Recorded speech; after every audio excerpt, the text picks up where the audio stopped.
In Afghanistan, a drone flies over a small village and gets the attention of the locals, who immediately get ready for an attack. Soon a bunch of American soldiers arrive and find the town empty because everyone is hiding inside. The team keeps moving, and when they find a suspicious man with a bomb, they immediately surround him, threatening to shoot him if he doesn't drop his weapon.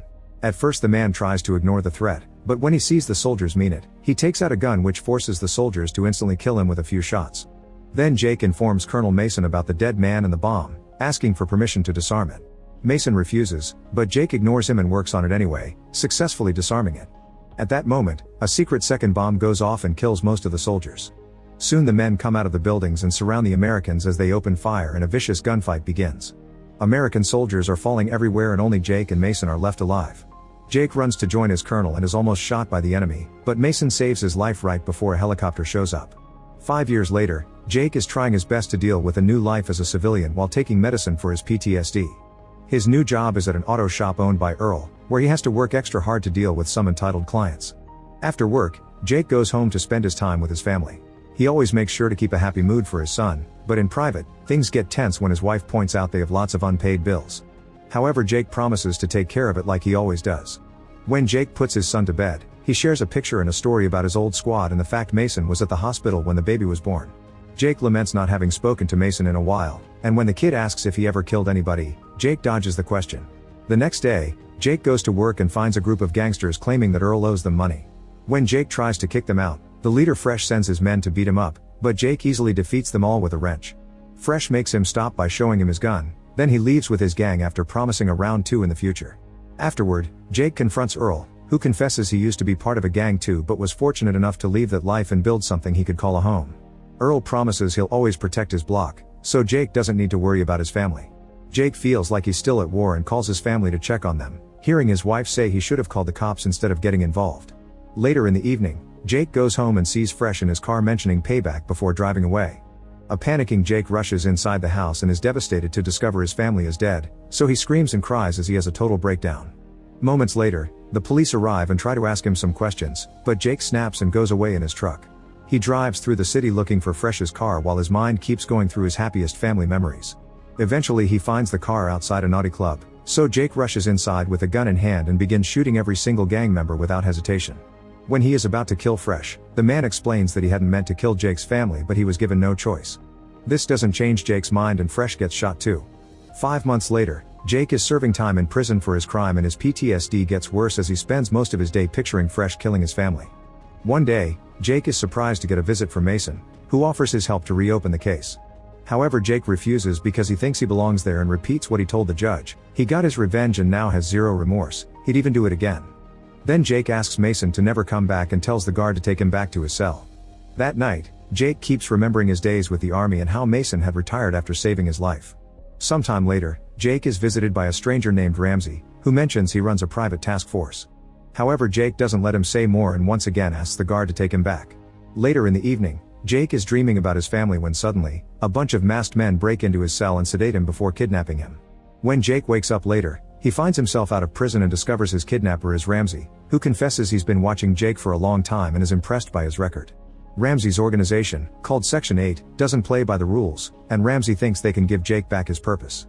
As a final touch, Ramsey says Jake's son would like to see him as a hero, not a convict, so Jake finally accepts to join. Later in Washington, D.C., Ramsey introduces Jake to the rest of the team, Elias, Ajax, Brunner, and Mueller. Then he gives him a tour of what he calls the Batcave while explaining that they have 8 operatives in Washington and 8 elsewhere in the world. Their orders come from the State Department and the NSA, always related to taking care of threats against national security. Since Jake is just starting, Mueller will be his watcher and go with him to all missions until he gains seniority. Jake will also be given a bank account, an apartment in the city, a vehicle, a backstory, and an alias because to the world he's dead. Then Ramsey has to leave, so it's up to the team to put Jake through the initiation process. Ajax starts to provoke him, pushing him around and throwing some punches. Jake refuses to fight and does his best to dodge them all, but Ajax becomes so aggressive that he makes Jake snap. He pushes Ajax to the floor and almost stabs him in the eye with a pen, but suddenly a memory of his family flashes in his mind and he calms down. Then Jake leaves, and a frustrated Ajax points out that Jake has shown fear and that means he doesn't belong with them, but Mueller disagrees. Sometime later, Jake and Mueller get on a plane and discuss Jake's first mission. The target is a man called Castillo, a defense contractor that also works as a weapon dealer. Recently he's put his hands on some dangerous schematics that he'll sell to the Russians, so Jake's job is to retrieve the schematics and kill Castillo and his men. Jake realizes they're essentially a group of assassins and doesn't look forward to killing again. In the evening, the duo makes it to Mexico, where they find Castillo about to make the exchange with a Russian negotiator in a warehouse. While Castillo and the Russian argue, Jake sneaks around and discreetly kills a guard. The noise makes both gangs think the other is setting them up, and this turns them against each other, so their argument soon escalates into a full gunfight. The gang members begin dying one by one and even make a car explode, which causes the fight to finally stop. Then Jake comes out and kills every survivor before looking inside the car, where there are two very scared women. Jake ignores them and takes the schematics before leaving. Later at the base, Ramsey scolds Jake for compromising the integrity of their mission by leaving those two women alive. Jake tries to explain they were victims and accuses Ramsey of disregarding human life, so Ramsey threatens to send him back to prison if he doesn't obey. Then Jake is dismissed, and Mueller tells Ramsey that Jake did good, but Ramsey is still hesitant, so Ajax cuts in and implies that Ramsey made a mistake. Once he's left alone, Ramsey calls someone named Locke. The next day in Nevada, mercenary Locke breaks into a hotel and kills a few employees before entering a room, where he scares away the women before confronting his victim. The guy knows Ramsey sent Locke and tries to bribe him with a huge amount of money, but Locke kills him anyway. Afterward, Locke escapes through the hotel's casino, but the guards immediately get suspicious and go after him. Locke easily beats up every guard that comes close and begins running, breaking things on the way and knocking out the guards that keep coming. Eventually he takes out his gun and shoots a few bullets just to cause panic in the gambling crowd. He also kills a guard before going outside and stealing a car to escape. Meanwhile, Jake moves into the new house and is shocked to find a frame with a bunch of pictures from his time in Afghanistan. This reminds him of a conversation he had with Mason, during which Jake blamed himself for getting him injured and Mason made sure to comfort him. Later, Jake is drinking at the pub and Mueller joins him, so Jake tries to get some information out of her. Mueller doesn't know anything about Ramsey, but she explains that she used to be in the army and punched a commander officer that reprimanded her. Sometime later, Ramsey gives them their new mission. They must retrieve domed digital information about a sensitive case and kill Senator Graham, who is a traitor to the country and has paid many people to stay free. Security will be very strict, so Ramsey reminds everyone, especially Jake, that they must fight back. A few hours later, the group makes it to Graham's event in California disguised as landscapers. Mueller sneaks inside to kill all the guards she can find, and eventually security learns of the situation, so they take Graham away in a van. While Mueller hacks the senator's computer, Jake chases after Graham, shooting a few bullets to no avail.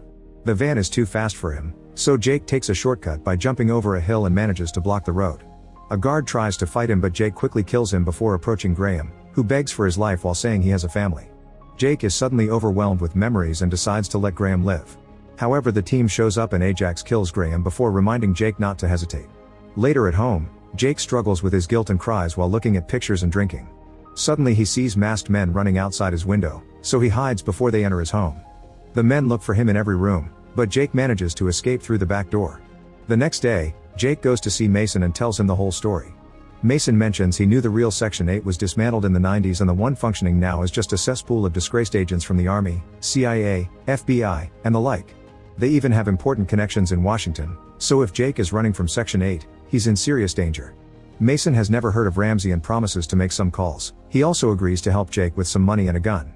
Afterward, Jake returns to his hometown and gets a call from Ramsey, who wants to meet to talk things out, but Jake refuses. Then Ramsey asks Mueller to call Locke, who is currently hiding in Argentina, to give him the mission of killing Jake. Sometime later, Jake bumps into his son's best friend, and as they talk about the tragedy, he learns that before his family's murder, Fresh was seen with people in black suits like the secret agents seen in comics. Before he can get any more information, Locke shows up and opens fire, so Jake pushes the kid into a shop before running away. Panic takes over the area as Locke kills a few civilians, and soon the police arrive only for Locke to shoot them as well. This distraction allows Jake to escape, so Locke steals a police car and goes looking for him while calling Ramsey to tell him what happened. In the evening, Jake is hiding at Earl's shop and remembering how Earl raised him after his parents died. Suddenly the computer starts beeping to announce the arrival of the team, so Jake and Earl grab some weapons to fight them. Jake almost gets shot by Elias, but Earl quickly takes him out. Next, Bruner jumps on Jake and they begin fighting on top of a car when suddenly, Ajax shoots at them.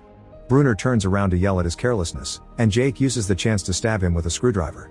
When Ajax opens fire again, Jake uses the body as a shield and retrieves his gun to start shooting back, but he soon runs out of bullets.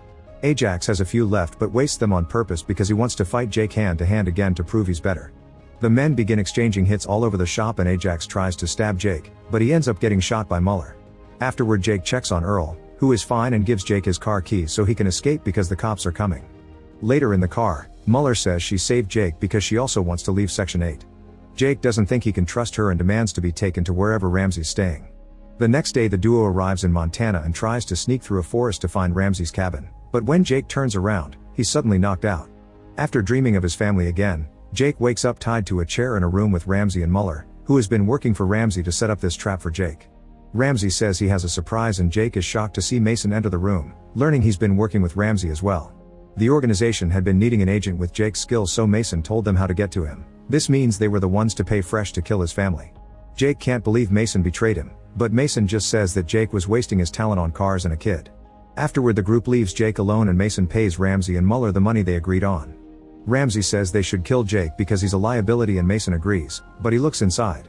While Mueller counts the money, Mason goes to see Jake and frees him before confessing the truth. He had been hired to take down Section 8 from the inside, and now he wants Jake to help him finish the job. Then Mason sets off the alarm on purpose, and when two guards come to check, they quickly kill them. More men keep coming and the duo shoots them all as they make there to find Ramsey. Another gunfight begins as bullets destroy their surroundings, and when Ramsey sees them, he hides with Mueller and offers Jake the money for Mason. Jake refuses with a shot, so next Ramsey tries to convince Jake that this is all Mason's fault, but Jake doesn't believe him. While they argue, Mueller sneaks around and tries to shoot Jake, but Mason tells him to move and takes the bullet instead, knocking Mueller down in return. Jake rushes to check on his friend and Ramsey tries to grab the money, but Jake scares him off with a few shots. Then Mason asks Jake to finish the job and dies. At that moment Mueller cuts in and tries to shoot Jake, but she's out of ammo, so they start fighting hand to hand instead. After exchanging a few hits, Mason stabs Jake in the shoulder, but he uses the chance to turn her own hand against her and kill her. Afterward Jake goes outside and sees Ramsey flee in a car, so he steals a vehicle and goes after him. Both men open fire as they drive like crazy, and Ramsey gets so distracted that he ends up crashing. Jake walks over to the wreck, and when Ramsey insults him for hesitating, Jake finally kills him. In the evening, the police bring Jake to meet General Savoy, who Mason was working for. Savoy offers Jake a job and a clean slate if he accepts to join his team, but Jake declines the offer saying that he has nothing to fight for. Just in case, Savoy gives him his card anyway. Later Jake returns home only to find Locke waiting for him because he still wants to finish his job as his reputation demands. Soon a hand-to-hand fight begins and both men show their amazing fighting skills while using any object or furniture in the room to attack as well. When the fight moves to the kitchen, both of them grab a knife and keep hitting each other until Locke throws Jake on the floor. This allows Jake to retrieve his gun and finally kill Locke. The next morning Jake sends a voice message to Earl, thanking him for everything and announcing he's leaving. Meanwhile Jake is taking a bus and sees a mother having a sweet moment with her son. Memories of his own family flood his mind again and Jake calls Savoy to accept his offer, saying he does have something he wants to fight for. Savoy immediately welcomes him to Section 9. Make sure to subscribe and turn on notifications so you can watch more videos like this. Thanks for watching.